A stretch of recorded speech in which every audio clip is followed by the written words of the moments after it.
सभी राज्यों की आंगनबाड़ी बहनें 30 से अधिक सेविकाओं का मानदेय स्थगित चयन मुक्ति का अनुशंसा। हेलो दोस्तों, आप सभी को प्यार भरा नमस्कार। तो आप कैसे हैं दोस्तों? हम आशा करते हैं आप लोग स्वस्थ होंगे, मस्त होंगे और अपने अपने जिंदगी में खुश होंगे। तो भारतवर्ष की तमाम आंगनबाड़ी सेविका सहायिका बने आप सभी को हमारे यूट्यूब चैनल में स्वागत है। तो बनो, आप लोगों से एक बहुत ही महत्वपूर्ण खबर बताने जा रहे हैं जो पेपर से निकल करके आ रही है, वो आप लोग को पढ़कर सुनाएंगे, स्क्रीन पर भी लगाएंगे। आप लोग हमारे चैनल में नए हैं तो चैनल को सब्सक्राइब कर ले, प्लीज वीडियो को लाइक कर दे और प्यारा सा कमेंट करें। तो बनो, चलिए आगे खबर की तरफ बढ़ते हैं कि इस खबर में क्या लिखा गया है। आप लोग ध्यान पूर्वक, जहां से हमारी वीडियो देख रही हैं, ध्यान पूर्वक सुनिए कि क्या खबर निकल करके आई है पेपर से।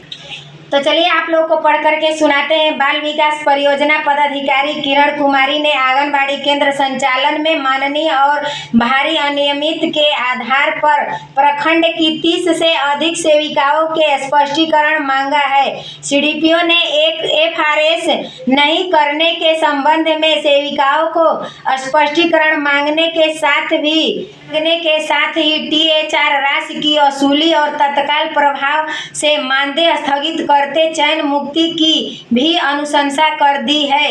इसकी प्रति जिलाधिकारी सहित सीडीपीओ को दे दी है। लाभुक का एफआरएस एवं ईकेवाईसी करने के लिए बार बार निर्देशित किया जा रहा।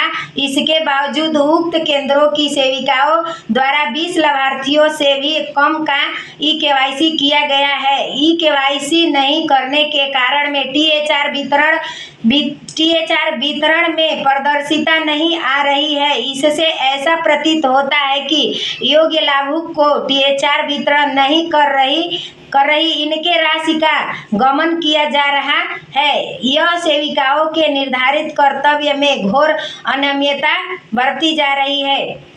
तो मानो, जैसे कि आप लोगों को बताएं कि 30 सेविकाओं का मानदेय रोका गया है, चयन मुक्ति रद्द किया गया है। तो ये सब पदाधिकारी लोग कर रहे हैं, ऊपर से डीपीओ सीडीपीओ सभी लोग कर रहे हैं, दबाव दे रहे हैं आंगनबाड़ी कार्यकर्ती पर कि एफआरएस ईकेवाईसी 20 से अधिक यानी 50 तक जो करेगा उसका मानदेय नहीं रोका जाएगा, उसका सेवा समाप्ति नहीं होगा। और 20 से जो कम किया है, जिसके 0 दिखा रहा है, उसको सेवा समाप्ति का लेटर निकल जाएगा। उसका नाम भी मांगा गया है कि जिसके नाम पर 0 दिखा रहा है ईकेवाईसी एफआर, उसका नाम लिख कर तत्काल दीजिए। सीडीपीओ सर से बोला जा रहा है, डीपीओ सर बोल रहे हैं कि दे दीजिए, उनका सेवा समाप्ति का लेटर निकलवा देंगे। तो ये सुनकर हमारी बहनें क्षेत्र में मानसिक तनाव से शिकार हो रही है और कोई भी बने बीमार पड़ जा रही है, बीपी हाई हो जाता है, बीपी लो हो जाता है, अस्पताल में रेफर हो जाती है और कहीं कहीं तो ईकेवाईसी जाने पर लाभार्थी ही डंडा से मारकर बेहोश कर देता है।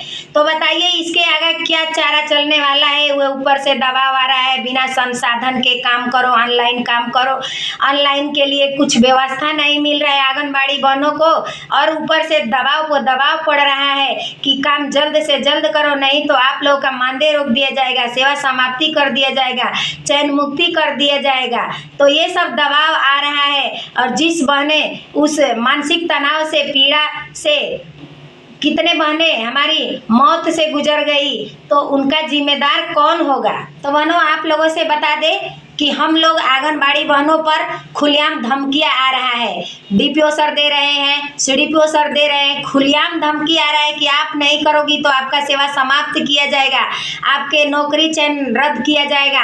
तो देखिए, और क्षेत्र में जाते हैं ईकेवाईसी करने के लिए, तो वहाँ पर तो कैसे कैसे उनके बहू को कर भी लेते हैं। उसके बाद वो कहते हैं कि दोबारा हमारी बहू आपके केंद्र पर 1 केजी राशन के लिए नहीं जाएगी, क्योंकि हम ही लोग सास ससुर आएंगे और वहाँ से राशन लेकर आएंगे।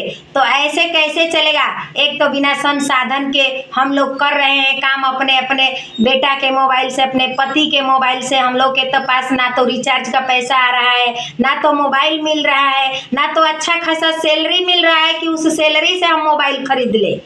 ये नहीं हो रहा है। जब 6,000 रुपया आएगा, किसी के पास 4 बच्चे हैं, किसी के पास 5 बच्चे हैं, तो 6,000 रुपया में कैसे अपना परवरिश हो रहा है बच्चों का, इसका जिम्मेदारी कोई नहीं उठा रहा है। 6,000 रुपया दे दिया गया और 1.5 लाख का काम ले रहा है, सरकार ले रही है कि आप लोग जाकर क्षेत्र में करिए। और क्षेत्र में जाने पर लाभार्थी एकदम खीस में हो जाता है और बोलता है कि हमारा अभी आधार लिंक नहीं है, आप कैसे नहीं राशन दोगी।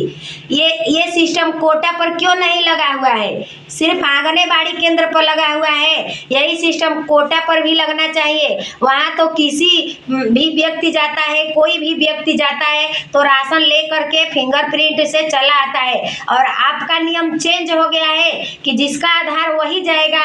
ऐसी मतलब बातों का सामना करना पड़ता है, बहुत लाभार्थी के साथ उलझना पड़ रहा है, बहुत ही झगड़ा भी कहीं कहीं हो जाता है। और इसी में आप लोग देख लीजिए कि शाहजहांपुर में एक आंगनबाड़ी गई तो लाभार्थी ने डंडे से मारकर उसका सर फोड़ दिया और बहने बेहोश हो गई, जिला अस्पताल में भर्ती हो गई। बताइए उसका जिम्मेदार कौन होगा।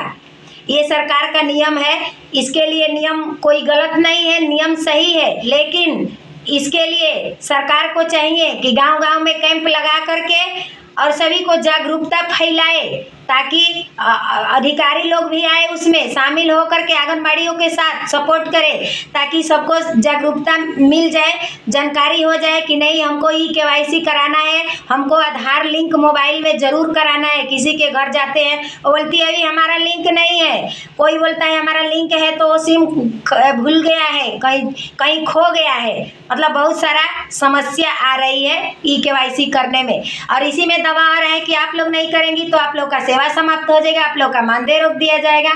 तो मानो आप लोगों से गुजारिश कर रहे हैं, विनती कर रहे हैं कि आप लोग देख लीजिए, दबाव तो आ ही रहा है, सरकार मानने वाली नहीं है। तो इस काम को लेकर के अपना मन सूचित बना करके और एक एक करके KYC करिए, करना जरूरी है, क्योंकि ये तो नौकरी है, नौकरी में जो भी काम आता है उसको करना पड़ता है। तो 6 महीना से FRA सिस्टम लागू हुआ है और 6 महीना से हम भी आप लोगों को वीडियो के माध्यम से समझा रहे हैं कि आप लोग एक KYC करते जाइए। तो आप लोग नहीं की, लेकिन एक बैग तो सरकार दबाव डाल रही है ना, ऊपर से पदाधिकारी लोग दबाव डाल रहे हैं कि आप लोग नहीं करोगी तो आपका नौकरी चला जाएगा। आप लोग से यही बताना चाहते हैं कि जिसके घर में एक नौकरी है 6,000 के, उससे उसके 4 बच्चे पल रहे होंगे, तो वो बहनें कैसे अपना नौकरी गंवाएंगी। इसीलिए हम कह रहे हैं कि अपना मन शांति कर लीजिए, अपना कोई BP उपी लो मत करिए, हार्ट अटैक का भी मानसिक तनाव भी मत लीजिए और आराम से शांति मन बना करके एक लाभार्थी के घर जाइए और उसका लिंक है तो उसका करिए, नहीं लिंक है तो उसको छोड़ दीजिए। जिसका लिंक है आधार और मोबाइल, जिसका मिल रहा है फेस कैप्चरिंग, उसी का करिए। और बाकी सब जिसका नहीं हो रहा है वहाँ पे झगड़ा करने की कोई बात नहीं है, वहाँ से धीरे से आप लोग निकल आइए और जिसका है उसी को करिए, जिसका लिंक नहीं है उसको छोड़ दीजिए।